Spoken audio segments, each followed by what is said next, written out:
Esto es Al Fin. Te llevaremos desde donde estés a distintos destinos turísticos dentro de la República Mexicana.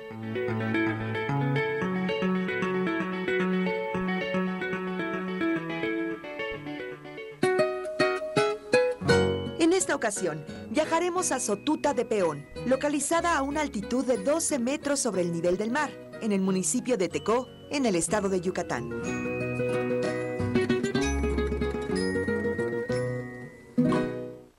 Yucatán está en el sureste mexicano.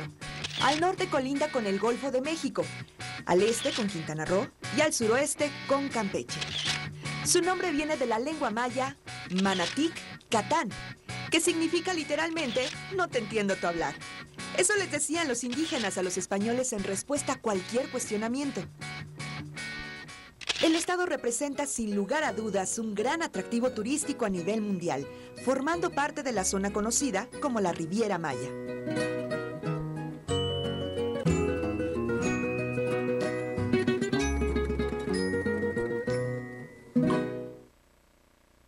Construida en 1800, es una de las pocas haciendas enequeneras que hoy continúan produciendo.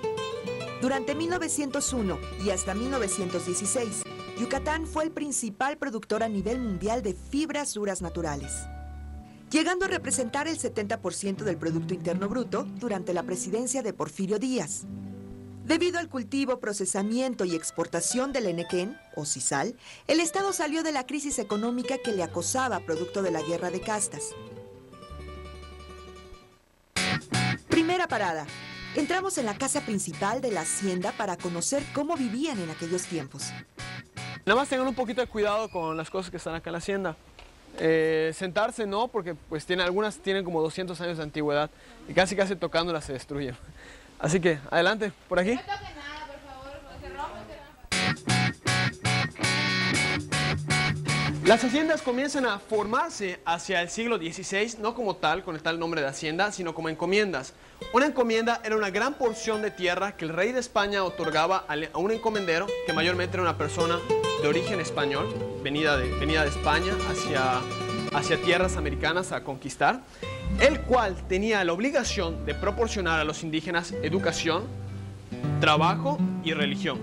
Toda esta zona, que es un poco como la zona sur del estado, de hecho donde está nuestra hacienda, acá estamos en ese instante, acá, en la que solamente existe la piedra caliza y bueno, la piedra de concha, y prácticamente nada se da en esta región.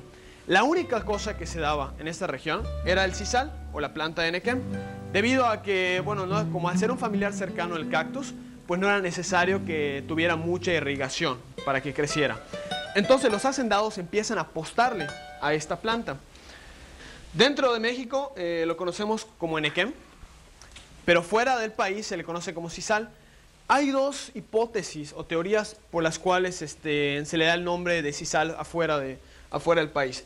La primera es que las pacas salían del puerto de este puerto que se llama Sisal, que era hacia donde se exportaban hacia todo el mundo. Y la segunda es que el enequén que se da acá en Yucatán, y solamente en Yucatán, es de especie Phorcroides. El resto del enequén que se da en Brasil, Tanzania, Madagascar y hasta en Chiapas es de origen sisalana, que son dos especies distintas. La diferencia es muy simple. El enequén de Yucatán es mucho más resistente que el sisalana. En esta parte de la casa es la única habitación en la hacienda. Los hacendados no vivían en las haciendas. Los hacendados vivían o en Europa o en los Estados Unidos, o algunos hacendados que se dedicaban a la política interna de Yucatán y a las letras yucatecas vivían en lo que es Paseo de Montejo. La persona que vivía dentro de la hacienda era el administrador de la hacienda, el cual solamente se encargaba de llevar las cuentas, y cuando llegaba el hacendado, que era raro, 1 o 2 veces al año, le entregaba las cuentas y el hacendado, bueno, pues ya sacaba la partida de lo que le pertenecía. Acá en Yucatán, como les había comentado, se producía cerca del 70% del Producto Interno Bruto del país. Las rieles que vieron en la entrada se conocen como rieles Cauville. Existían más de 3.000 kilómetros en rieles dentro del estado de Yucatán, que a principios del siglo XX eran más que el kilometraje que existía en toda la República. Pero en ese momento, la cuna tecnológica del país era Yucatán. Todo lo novedoso, lo moderno, lo que se creaba en Europa, lo que se creaba en Estados Unidos, venía de Yucatán porque Yucatán sostenía económicamente a los Estados Unidos con la exportación del enequén y Estados Unidos dependía de la importación del enequén para que ellos puedan exportar sus pacas de algodón hacia el resto del mundo. Es por eso que esta materia prima llegó a ser muy importante. El negocio de las haciendas fue controlado por 300 familias aproximadamente. Estas familias, para hacer una distinción entre las clases sociales que existían en Yucatán y su propia clase social, se empezaron a llamar a sí mismos la casta divina. Al ser estas personas la casta divina, empezaron a copiar un montón de modelos europeos. Esta hacienda es fundada en 1880. El comedor que ustedes tienen de ese lado y las sillas que se encuentran de este lado es de la época luisiana.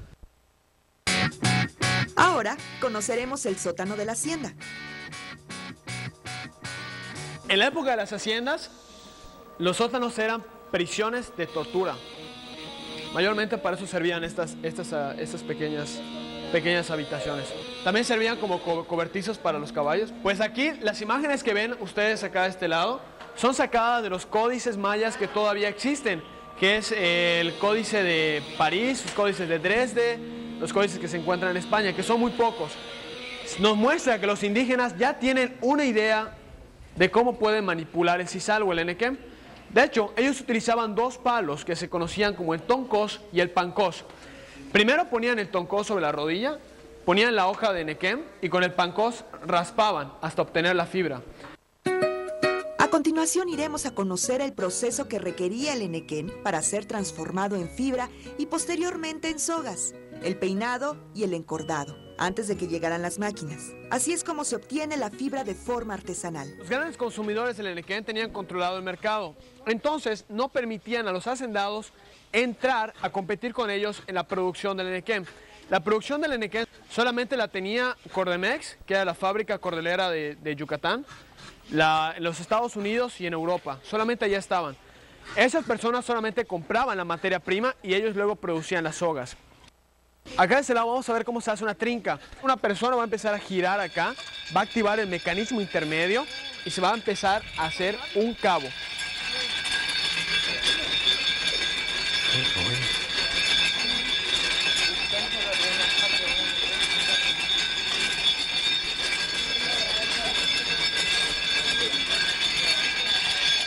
Después de que tengamos el cabo, vamos a hacer la trinca, que es la unión de dos cabos. Para hacer la trinca, empieza con este simple ganchito. Lo que vamos a hacer es colocar este ganchito en la punta de los dos cabos.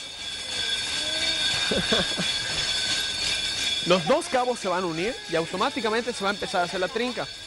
Por si no lo saben, una trinca de enequén puede soportar hasta 70 kilos en peso vertical. Bien, pues ahorita les pediré un caluroso aplauso a los trabajadores de la hacienda. Así se procesaba hasta inicios del siglo XX esta fibra que demandaban en todo el mundo. Regresando veremos las máquinas que se desarrollaron para industrializar este proceso.